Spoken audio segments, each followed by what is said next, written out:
In the secluded village of Eldridge Hollow, nestled amidst the enigmatic and mist-covered landscapes of northern Scotland, an ancient legend haunted the locals. The legend told of the Masked Man, a spectral entity shrouded in mystery and terror, lurking within the dense fog of the Whispering Woods. The elders recounted tales of his ghastly mask and the ominous red glow of his eyes, which were often seen during the autumn months when the veil between worlds was at its thinnest. Aaron, a bold and somewhat skeptical young man from the village, decided one chilly October evening to uncover the truth behind the tales that had frightened him since childhood. Ignoring his grandmother's warnings and armed only with a flashlight and his courage, he ventured into the woods to prove once and for all that the stories were nothing more than myths. As he delved deeper into the forest, the air grew cold and dense with fog, muffling the sounds of the outside world. The trees seemed to whisper amongst themselves, creating an eerie symphony of hushed voices that grew increasingly menacing. With each step, Aaron felt the oppressive weight of unseen eyes watching him, heightening his sense of isolation. Suddenly, out of the thick mist, appeared a tall, dark figure, the Masked Man. The figure was draped in a tattered cloak, and its face was concealed behind a grotesque mask, just as the legends described. Aaron stood frozen in terror as the figure approached, the ground beneath his feet whispering warnings he couldn't understand. The Masked Man reached out, his hands skeletal and cold, beckoning Aaron to follow him deeper into the woods. Compelled by a mixture of fear and intrigue, Aaron complied, his heart pounding as the figure led him to a hidden glen known only to those who dared to wander far from the well-trodden paths. In the glen, the Masked Man spoke in a voice that echoed like wind through dead leaves, telling Aaron of the centuries-old curse that bound him to the woods. The tale was filled with sorrow and betrayal, recounting how he had been a villager wronged by his own people, transformed into this ghastly apparition as retribution for their sins. The Masked Man then presented Aaron with a chilling ultimatum: take up the mask and become the new guardian of the woods, or leave and forget he ever uncovered the truth. The air thickened with tension as Aaron, grappling with fear and the temptation of forbidden knowledge, hesitated. After a long, agonizing moment, Aaron reached out and touched the mask. It was ice cold, and upon contact, a rush of visions filled his mind, images of past guardians, each consumed by their own grief and torment. With a trembling hand, he lifted the mask and placed it against his face. The transformation was immediate and excruciating. Aaron felt his humanity slip away as the mask fused to his skin, its curse weaving into his very soul. He stumbled out of the glen, now part of the woods, bound to guard its secrets as the new Masked Man. The villagers noticed Aaron's disappearance, and when they searched the woods, they found only his flashlight. From that day on, whispers of two masked men in the woods circulated through Eldridge Hollow, a stark reminder of the price paid for delving too deeply into the shadows of the unknown.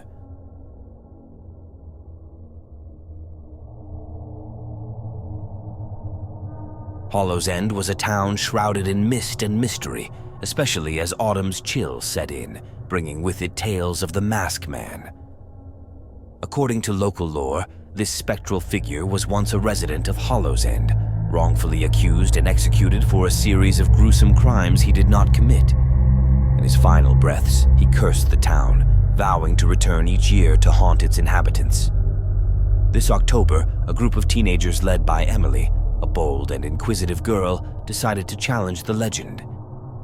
Armed with curiosity and video cameras, they ventured out on Halloween night, intent on capturing evidence of the Masked Man's existence or debunking the myth once and for all. As they neared the abandoned outskirts where the Masked Man was often sighted, the fog grew thick, swirling around them like a living entity. The air was filled with an electric tension, as if the very atmosphere was charged with spectral energy. The group's laughter and chatter died down as they felt the oppressive weight of unseen eyes upon them. Suddenly, a figure cloaked in shadows emerged from the mist. It was the Masked Man, his face obscured by a dark, twisted mask, eyes glowing with an eerie, unnatural light. The teenagers froze, their bravado evaporating as the figure approached with a presence that seemed to warp the very air around him. He stopped before Emily, extending a gnarled hand to offer her a small, intricately carved mask. His voice, when he spoke, was a mixture of malice and sorrow, resonating with the pain of his unjust fate. He told Emily that by accepting the mask, she would see the hidden truths of Hollow's End, the corruption and secrets that lay festering beneath its quaint surface. Torn between fear and a deep-seated need to know, Emily hesitated. Her friends urged her to back away, their voices tinged with fear. But something within her yearned for the knowledge the Masked Man offered. After a moment of agonizing indecision, she reached out and touched the mask, her fingers brushing its cold, smooth surface. Instantly, Emily was assailed by visions of the town's dark past, hidden graves, whispered conspiracies, and the violent, heartbreaking injustice of the Masked Man's death. She saw the town through his eyes, felt his anguish and rage, and understood the depth of his desire for vengeance. When the vision ended, Emily found herself alone. Her friends had fled in terror, leaving her with the mask in her hand and a newfound understanding of the curse that haunted Hollow's End. From that night on, she was changed. She knew the town's secrets now, and like the Masked Man, she was bound to them, forever a part of Hollow's End's dark legacy. In the years that followed, Emily remained in the town, regarded by the newer residents as a keeper of local history, always aware of the Masked Man's spirit watching from the shadows, a reminder of the past that continued to haunt the present.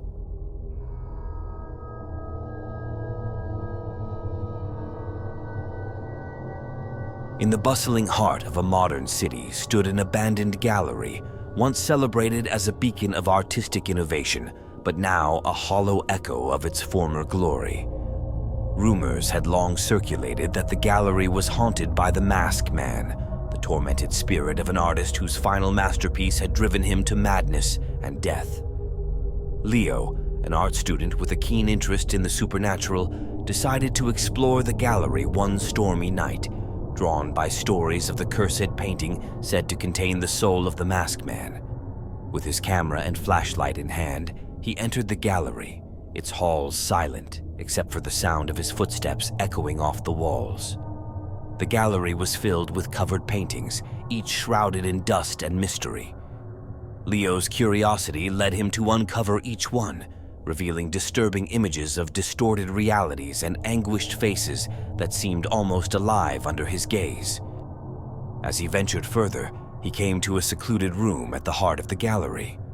There, under a draped velvet cloth, was the infamous painting, a haunting portrait of the Masked Man. His eyes, painted with chilling realism, seemed to follow Leo's every move.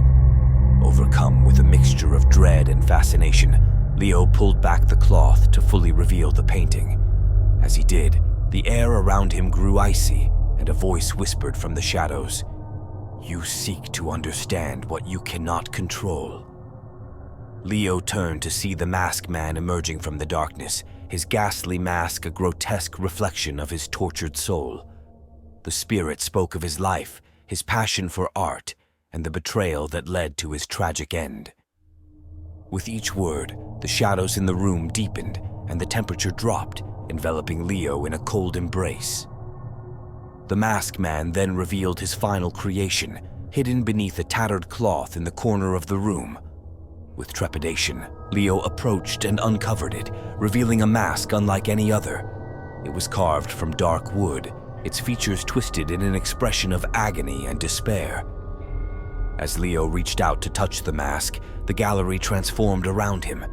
The walls seemed to bleed colors, and the air filled with the scent of oil paint and turpentine. Suddenly, pain lanced through him as the mask fused to his face, trapping him in a living nightmare. He was now part of the gallery, another piece of the cursed exhibition. The Masked Man's laughter echoed through the halls, a haunting sound that marked Leo's fate.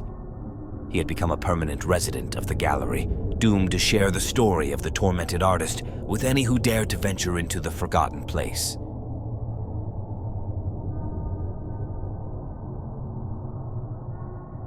On the rugged, wind-swept cliffs of the Nova Scotia coastline stood an old lighthouse, a beacon that had guided ships safely for over a century.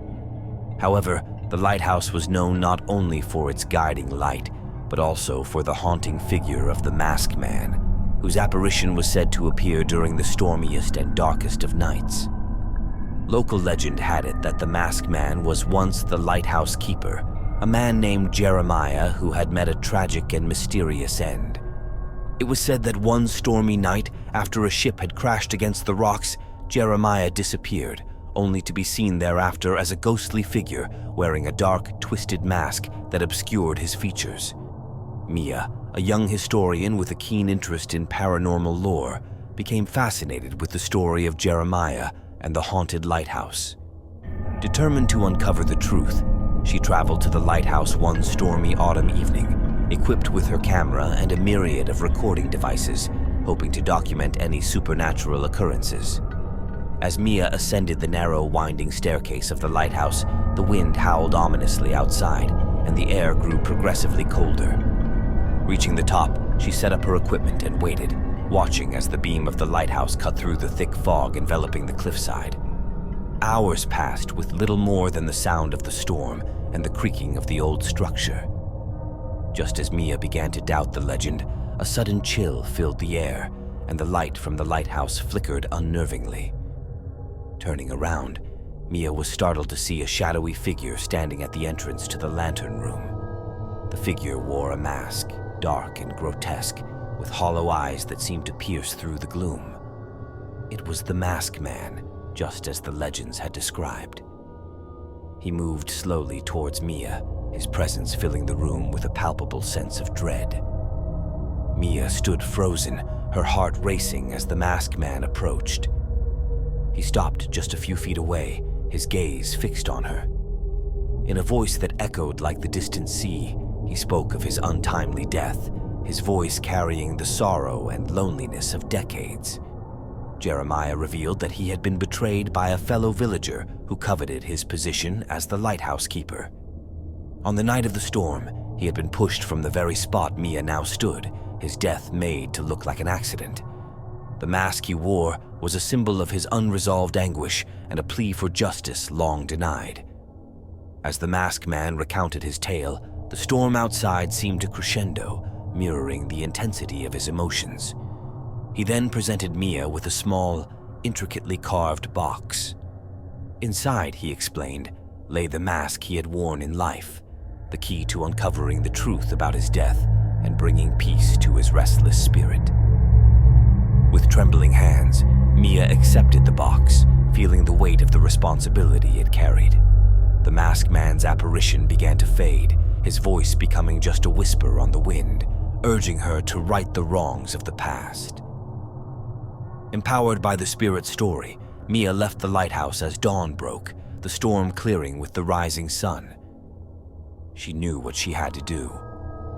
Over the following weeks, she delved into historical records and old village accounts, piecing together the events of that fateful night.